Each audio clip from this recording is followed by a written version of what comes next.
Share বাজার যখন ওঠে তখন তো আমরা আত্মহত্যা করি না, কেন যে হায় হায় এত উঠলো কেন, কেন নামা উচিত, আমরা তো আত্মহত্যা করি না।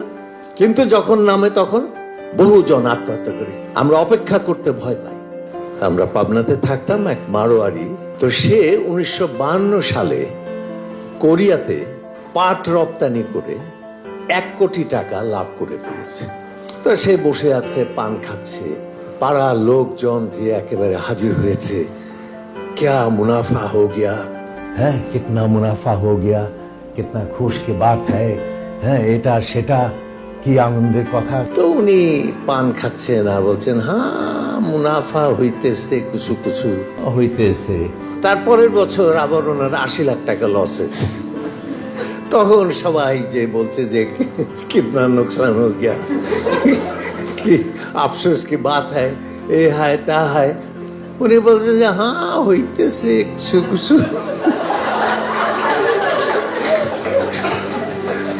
তার কাছে কিছুই এসে যায় না। একটি লিখিত প্রশ্ন এসছে স্যার, আপনি সবসময় আশার কথা বলেন, এই আশাবাদের উৎস কি? আশাবাদের উৎস হচ্ছে আমি বেঁচে আছি। আমি যদি মরে যেতাম আশার কোনো প্রশ্ন থাকতো না, কেমন? আর বেঁচে যখন আছি তখন সেটাকে বাঁচার মতো বাঁচা করতে হবে। যে কয়দিন আছি আমি মৃত্যুর আগে যেন এই কথা বলতে পারি যে আমার সর্বোচ্চ চেষ্টা আমি করেছিলাম। আমি নিষ্ক্রিয়ের মতো থেমে যাইনি, ভীরুর মতো পিছন দিকে দৌড় দেইনি, আমি সামনে গেছি এবং এগিয়ে গেছি। আমি মনে করি না যে পতন বলে কিছু আছে। একটা জায়গায় আমি এটা লিখেছি যে আমাদের শরীরের দিকে যদি তাকানো যায় তাহলে একটা জিনিস দেখলে আমাদের বোঝা যায় যে আমাদের শরীর কোন দিকে যাবার জন্য তৈরি, আমাদের পা কোন দিকে যাবার জন্য তৈরি, সামনের দিকে না পেছনের দিকে, কোন দিকে বলো মাহমুদ? আচ্ছা, আমাদের হাত কোন দিকে যেতে চায়? এরকম এরকম এরকম এরকম করে, কোন দিকে? এরকম এরকম। আমাদের চোখ কোন দিকে তাকায়? সামনে। আমাদের নাক নিঃশ্বাস নেয়, আমাদের নাকটা তো এদিকেও থাকতে পারে, তাই না? আমাদের সমস্ত শরীর, সমস্ত অস্তিত্ব সামনে যাবার জন্য তৈরি, তবে পিছনেও আমরা যেতে পারি, সেটা ব্যতিক্রম হিসেবে খুবই প্রয়োজন। সুতরাং আমরা জন্মেছি সামনে যাওয়ার জন্য, জন্মেছি আসার জন্য, জন্মেছি বেঁচে থাকার জন্য, জন্মেছি গৌরবের জন্য এবং একটা সম্মানজনক মৃত্যুর জন্য। এটা ডায়োজেনিসকে এক ফিলোসফার জিজ্ঞেস করেছিলেন, 3 জন দার্শনিকের কথা বলেছিলেন যে এই 3 জন দার্শনিকের মধ্যে কে বড়। ডায়োজেনিস উত্তর দিয়েছিলেন যে আমাদের মৃত্যুই সেটা বলে দিতে পারে যে আমরা কোন মৃত্যু কে উদযাপন করলাম। যেমন সক্রেটিস, তার মৃত্যু যদি এরকম মহান না হতো তাহলে আমার তো ধারণা যে সক্রেটিস অর্ধেক হয়ে যেত। তাকে মৃত্যুদণ্ড দেওয়া হলো, কিন্তু তার সঙ্গে একটা শর্ত দেওয়া হলো যে তুমি যদি জ্ঞান চর্চা ছেড়ে দাও তাহলে তোমাকে আমরা ক্ষমা করে দিতে পারি। তো উনি বললেন যে আমি জ্ঞান চর্চা ছাড়তে পারবো না, সুতরাং মৃত্যুই আমি চাই। কেন জ্ঞান চর্চা ছাড়তে পারবেন না? উনি বললেন যে একটা অথর্ব অশ্ব যে চলতে চায় না, হাঁটতে পারে না, এগোতে চায় না, তাকে জোরে ছুটিয়ে দেওয়ার জন্য আমরা কি করি? তার গায়ে একটা ডাঁশ পোকা লাগিয়ে দিই। আপনারা ডাঁশ পোকা আজকাল আর দেখেন না, আমাদের ছোটবেলায় অনেক ডাঁশ পোকা ছিল, গরুর গায়ে লাগতো, আমার গায়ে একবার লেগেছে। সুতরাং আমার চাইতে ডাঁশ পোকা বিশেষজ্ঞ। হ্যাঁ, এখানে লেগেছিল এবং এইভাবে ফুলে গেছিল। উনি বলছেন যে একটা অথর্ব অশ্ব যখন চলতে চায় না তখন তোমরা কি করো? তোমরা তার গায়ে একটা ডাঁশ পোকা লাগিয়ে দাও এবং সেই ডাঁশ এমন ভয়ঙ্করভাবে কামড়াতে থাকে যে সেই ঘোড়াটা তখন ছুটতে থাকে। তা আমি মনে করি যে আমার চিন্তা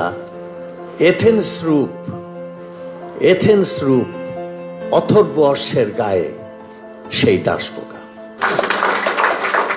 সুতরাং আমি যদি চিন্তা ছেড়ে দিই তাহলে এথেন্স থেমে যাবে। সুতরাং আমি আমার চিন্তা থামাবো না। এবং আপনারা জানেন যে মৃত্যুর একদম আধ ঘন্টা আগেও উনি তার শিষ্যদের নিয়ে অমরত্বের বিষয়টা নিয়ে তিনি আলোচনা করছিলেন। এবং এই সময়ে জল্লাদ এলো, তার হাতে হেমলক বিষ। তো জল্লাদ এসে সক্রেটিসকে বললেন যে সাধারণত আমরা কোনো মৃত্যুদণ্ডপ্রাপ্ত লোককে যখন হেমলক বিষ দিতে আসি তখন তারা সেটা নিতে চায় না, তারা চিৎকার করে, তারা ফেলে দিতে চায়। কিন্তু আপনি তো দার্শনিক, আমার মনে হয় যে আপনি এটা নেবেন। উনি বললেন যে হ্যাঁ, আমি তো ওই জন্যই বসে আছি, আমার তো আপনি আমাকে দিন। তখন তাকে শিখিয়ে দেওয়া হলো যে তিনি কিভাবে এই হেমলক বিষ পান করবেন, কিভাবে আস্তে আস্তে হাঁটবেন, তারপর একসময় শুয়ে পড়বেন, মাথার উপর দিয়ে সাদা চাদরটা দিয়ে নিজেকে ঢেকে দেবেন এবং তারপরে একসময় তিনি মরে যাবেন। এবং তিনি সেইটাই সবার সামনে, এবং উনি সাদা চাদর দিয়ে আছেন, শুয়ে আছেন। হঠাৎ একসময় চাদরটা একটু খুলে তার এক শিষ্যকে বললেন যে আমার অমকে আমার কাছে একটা মোরগের দাম পায়, হ্যাঁ ওটা একটু দিয়ে দিও। মানে এই যে মৃত্যু থেকে পালানোর জন্য একটা কথা আছে যে ব্যক্তি মনে করে এত পুণ্য করেছে যে মনে করে যে মৃত্যুর পর বেহেশত, মানে বেহেশতে সে যাবেই, সেও তো মরতে চায় না, যে একেবারে নিশ্চিত।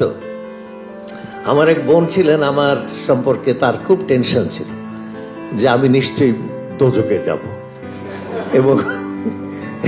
এবং এটার এই চিন্তার উৎস ছিল যে তিনি ভাবতেন যে তিনি নিশ্চয়ই বেহেশতে এবং আমি কি করে দোজখ এড়াতে পারি তিনি সেই জন্য আমাকে বহু রকম পরামর্শ আমাকে দিতেন। তো যে মানুষ জানে যে তার জন্য তার স্বর্গ নিশ্চিত, সে মানুষও তো পৃথিবী ছেড়ে যেতে চায় না।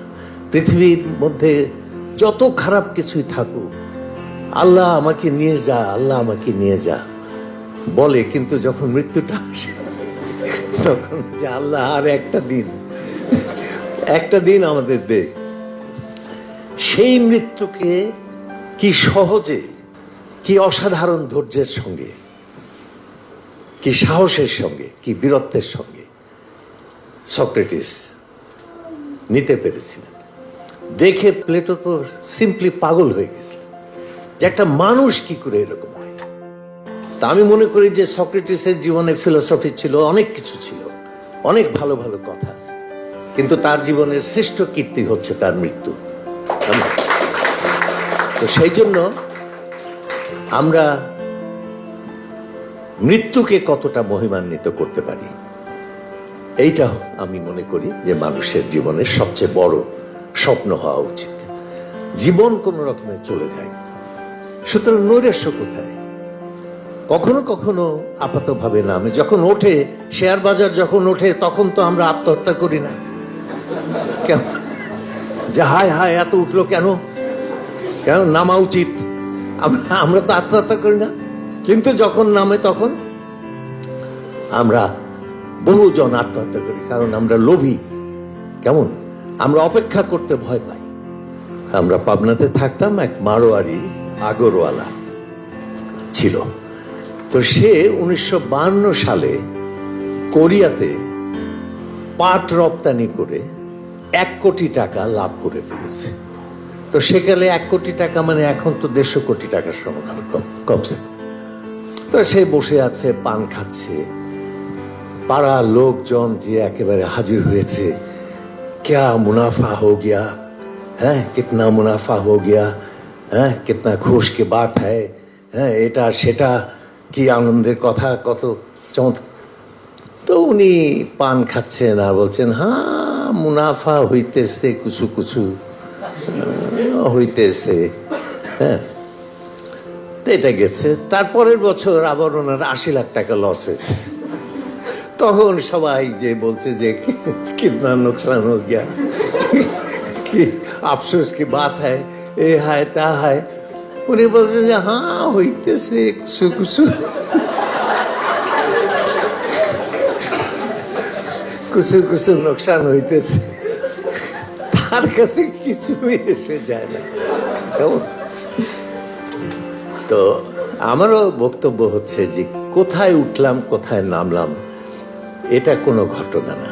আমি আমার কাজ নিয়ে সঠিকভাবে এগিয়ে যাচ্ছি কিনা আমি ইম্পর্টেন্ট, উত্থান পতন ইম্পর্টেন্ট।